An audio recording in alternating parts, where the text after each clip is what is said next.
Jangan mau ditakut-takuti polisi, suruh urus dulu tuh Verdi Sambo. Sepanjang kita tahu apa yang kita lakukan benar, kita tidak merugikan orang lain, jangan mau ditakut-takuti dengan pasal. Jangan pernah anggap enteng suara. Karena lewat suara, kita bisa didengarkan dan kita bisa memaksa penguasa untuk menuruti apa kehendak rakyatnya. Jangan mau suara kita hanya dihargai 5 tahun sekali di bilik suara doang atau pada saat pilkada.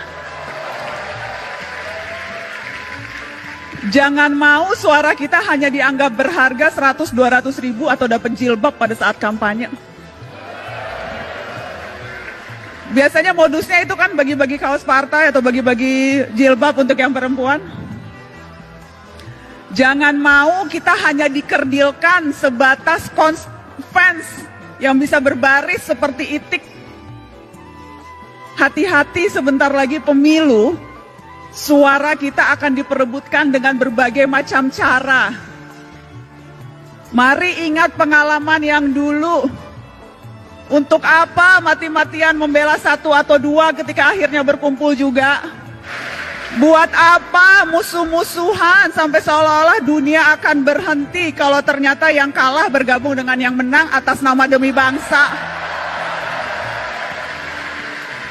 Jadi nggak usah terlalu baper dan nggak usah terlalu mati-matian membela tokoh idola.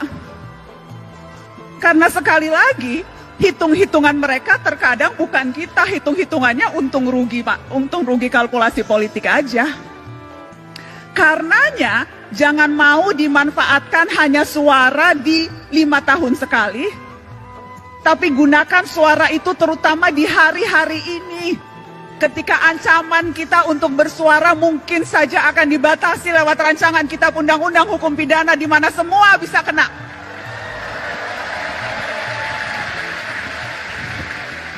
Terlalu berharga suara kita. Dan saya selalu bilang ini, cuma itu yang kita punya, suara. Negara punya yang lain. Negara punya kuasa, negara punya tentara, negara punya uang, kita punya apa? Kita punya suara. Dan yang harus kita waspadai adalah ketika kita terlalu takut dan berusaha mengecilkan suara kita, padahal yang kita butuhkan justru teriakan-teriakan. Jadi ya, menjadi pemimpin, menjadi presiden itu bagus, niat mulia. Tapi perhatikan suara-suara orang yang juga tidak punya kuasa, tetapi kalau berkumpul bisa berdaya.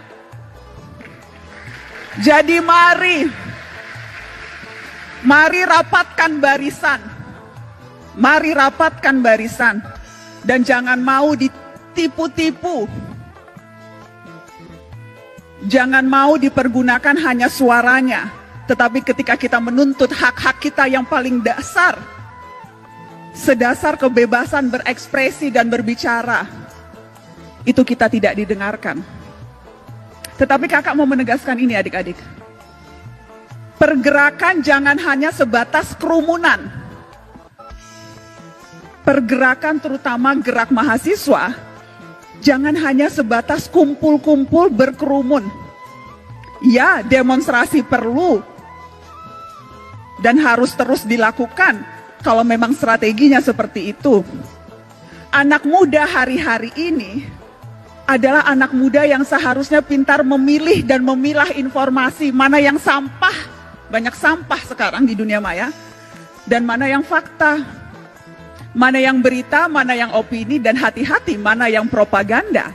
Dan kalau sudah yakin, sampaikan itu dengan lantang.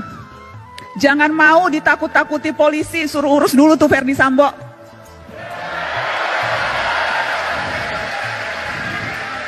Sepanjang kita tahu apa yang kita lakukan benar, kita tidak merugikan orang lain, jangan mau ditakut-takuti dengan pasal.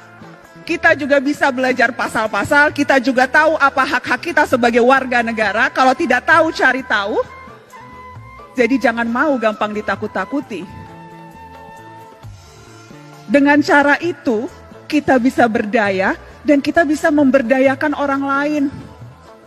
Dan harusnya itu ultimate goal kita dalam hidup. Bukan hanya memperbaiki kualitas hidup kita sendiri, tapi bagaimana kita bisa memperbaiki kualitas hidup orang lain. Dan itu bisa dilakukan tanpa jabatan formal, tanpa jadi presiden, tanpa jadi menteri, tanpa jadi anggota DPR, tanpa perlu pangkat yang tinggi. Kita bisa melakukan itu dalam tindakan kecil seharian sekalipun. Karena kuncinya sebetulnya peduli dan bersatu. Kutipan yang selalu saya tunjukkan ke setiap mahasiswa ketika Bung Hatta bilang seperti ini, peduli dan bersatu itu adalah kunci. Karena kalau tidak,